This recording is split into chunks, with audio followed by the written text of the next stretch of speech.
Man, big theme, them want to string him up. State of emergency in St. Catherine North extended until January. Oh, wow.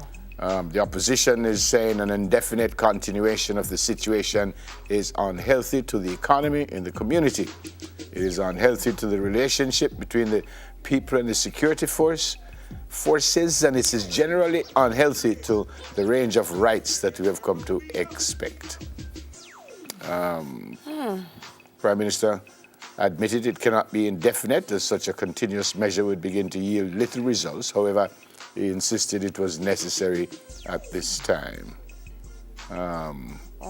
47 members of parliament voted yes, 16 were absent. So the state of emergency will extend to January 2. Now, the Prime Minister was suggesting that since the intervention, since 18th of March to the 2nd of September, the division has recorded 27 murders and 22 shootings. And he claims that this amounts to a 68% reduction in the collective number of murders and shootings over the period when compared to the equivalent period of time, which was before the state of emergency and the start of the year, which is good news. Yeah. Which is good news. I mean, I don't know how to. I'm trying to figure out why. Why what? If it's working. Why would people be complaining? No. Why have we been extending and extending and extending and extending? I don't understand the question. So like if I have a puncture tire and I fix it, but every month me have to keep fixing the puncture tire, that means something wrong with the tire. So I'm thinking, I was hoping that by now going in would have addressed some issues that you could have said, well, after 6 months, those have been addressed. I'm moving into another area to address that as well. I guess it depends on the nature of what it is, but I think I probably need a little bit more information as to why it's still happening. I'm not saying it's not addressing issues, but something, I don't know, I need to hear something more. But, so like it was unanimous. Yeah. In Parliament, so maybe whatever was presented, everybody agreed, so that's good enough. I think from what I've read from both the opposition and the Prime Minister, that they really don't want it just to be going on forever. But apparently they think, well, certainly the government thinks it's necessary. It's necessary, and then the opposition is saying either it's not finding who the criminals are and taking them out. Yeah. Because if you find who the problem and you take out the problem, then you don't need this. But if you still need it, it means something not. And I think it was a member of the opposition who suggested that, all right, murders are down, but that's because you have a state of emergency in that area. Right. And even though murders are down, you still don't catch the people who did commit the murder. Right. So they have moved to another area. Right. Or if you move, does it mean they are there? So that's what I'm saying. I'm just being a little cautious about what's happening. Yeah. But I mean, kudos to the security forces. They've been out there for so long. I've been just saying, if it work, it work, and that's what we want. And you know, it's easy to sit here and say, "Boy, I must do that, I must do this, I must do that." But all right, it says business titan, and Jamaica Observer board member William Anthony McConnell, they call him Billy McConnell, lost a long battle with cancer.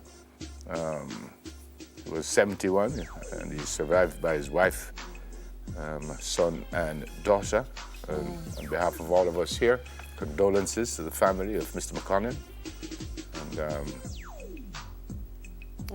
And he's stalwart in the PSOJ. Served as managing director of Lasses De Mercado and Company and the Ray Neville group of companies. Real business leader in Jamaica. Yep. Unfortunate.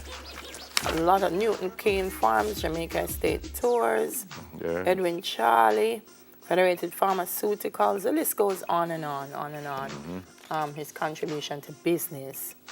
So his mind, his heart will be missed.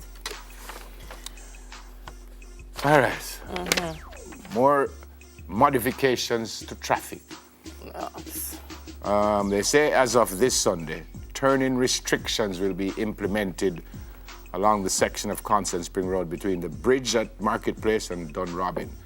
And I think if you're coming out of our friends up the road there, you can't make a right. Like if you're coming out of the television station, you can't make a right. You never supposed to make one long time down Constant. No, you were allowed to make a right. You can't U-turn, but you were allowed to make a right. Coming out of them, you could turn right? Yeah, man. But people still are U-turn, but they say you can't do that. The restriction, it says, will allow the NWA to have 2 lanes of traffic heading south, which is coming down towards Halfway Tree in the mornings, and just 1 lane going up. And in the afternoon, it will be switched. So it will be 2 lanes going up in the afternoon and 1 coming down. Makes sense. So it says motorists will not be able to turn right from Merle Grove or CVM. You can't turn right coming down. And they say if you want to do that, you're advised to travel along Dunrobin Road, Red Hills Road, Eastwood Park Road, and on to Constant Spring Road. So you'd have to go like Dunrobin, go around. Go left, like if you're coming up Constant Spring, go left on Dunrobin, go all the way to Red Hills, like under the bridge, like if you're coming up Calabar, come back round left.